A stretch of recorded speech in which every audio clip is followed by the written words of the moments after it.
ഈശോ മിശിഹായ്ക്ക് സ്തുതിയായിരിക്കട്ടെ. ഇന്ന് ഒക്ടോബർ 9 ദൈവം തൻ്റെ മാലാഖയെ നിൻ്റെ മുമ്പിൽ അയക്കും. ഉൽപ്പത്തിയുടെ പുസ്തകം 24-7 തിരുവചനം ഇങ്ങനെയാണ്. ദൈവം നമ്മുടെ മാലാഖയെ നമുക്ക് മുമ്പേ അയച്ചിരിക്കും. ഇന്നത്തെ ധ്യാനം. ദൈവം നമ്മെ കാത്തു പരിപാലിക്കുന്നതിന് നമ്മുടെ ദൂതനെ അയച്ചിട്ടുണ്ട്. ഈ ദൂതൻ എന്തെല്ലാം വഴികളിലൂടെയാണ് നമ്മെ പാപത്തിൽ നിന്ന് വിടുവിക്കാൻ നോക്കുന്നത് എന്ന്. ചിലപ്പോഴൊക്കെ ചില സ്ഥലങ്ങളിലേക്ക് യാത്ര തിരിക്കുമ്പോൾ ഒരു തടസ്സം വരും, പോകാൻ പറ്റാത്ത തടസ്സം.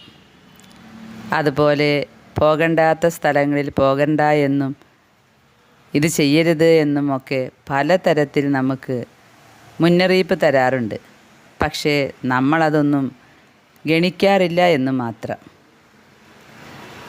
നമ്മുടെ അവസാന നിമിഷം വരെ നമ്മൾ പാപത്തെ ജയിക്കാൻ വേണ്ടി ഈ മാലാഖ നമ്മുടെ കൂടെ എപ്പോഴും ഉണ്ട്.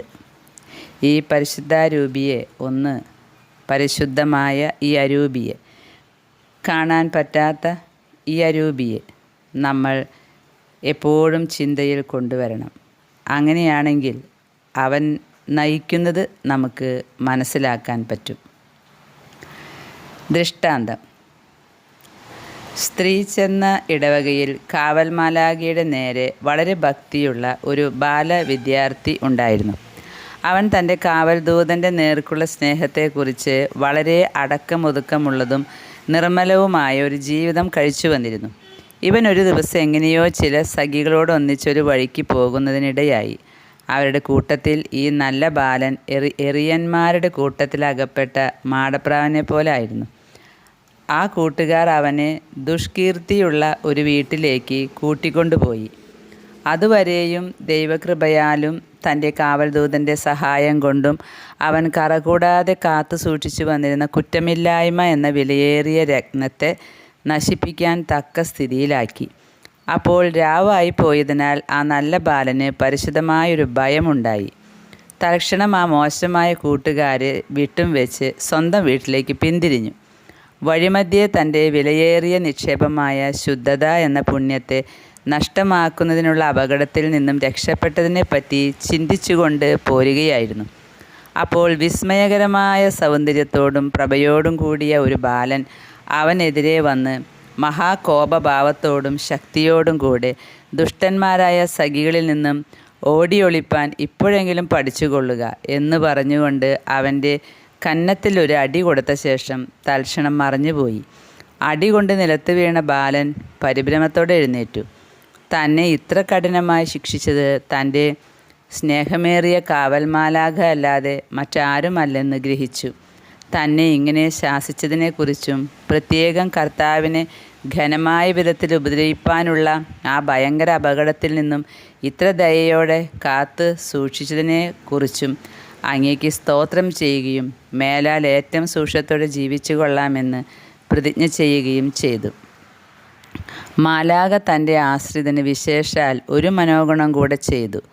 എന്തെന്നാൽ തനിക്ക് സംഭവിച്ചതൊരു വെറും തോന്നലായി കരുതാതിരിപ്പാൻ വേണ്ടി പല ദിവസത്തേക്ക് അവന് വേദന കൊണ്ട് വീട്ടിൽ നിന്നും പുറപ്പെടാൻ പാടില്ലാത്തവണ്ണം മാലാഖയുടെ അടിയുടെ പാട് കന്നത്തിൽ കരിവാളിച്ച് നീല നിറമായി കാണപ്പെട്ടിരുന്നു.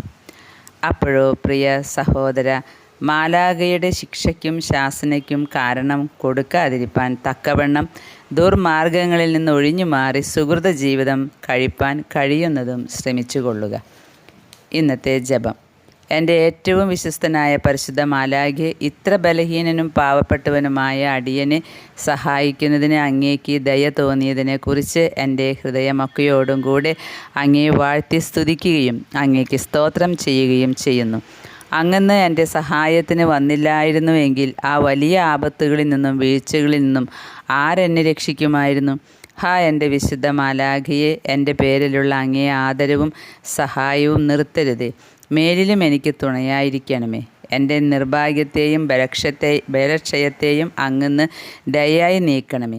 ഈ ലോകത്തിലെ ആപത്ത് നിറഞ്ഞ വഴിയാത്രയിൽ എൻ്റെ ദുരാശകളെ അമർത്തിക്കൊണ്ടും മരണപര്യന്തം ദൈവപ്രമാണങ്ങളെ സൂക്ഷ്മമായി കാത്തുകൊണ്ടും ഭദ്രമായി മുന്നോട്ട് നടപ്പാൻ അങ്ങ് എനിക്ക് കൃപ ചെയ്തരളണമേ.